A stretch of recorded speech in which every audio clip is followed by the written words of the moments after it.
அம்மா உன் வார்த்தை வேதம் என்றெண்ணும் மகனும் நான் தானம்மா. உலவும் என் கோயில் பேசும் என் தெய்வம் உலகில் நீதானம்மா.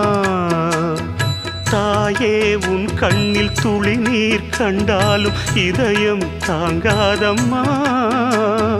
ஏதோ உன் நெஞ்சில் துயரம் என்றாலும் விழிகள் தூங்காதம்மா.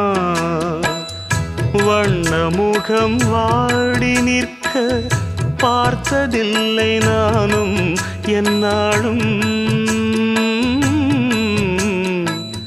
வாடை கொஞ்சம் கூந்தலை ஆடை கொண்டு மூடிட வருத்தம் என்ன இந்நேரம். சொல்லி சொல்லி வந்ததில்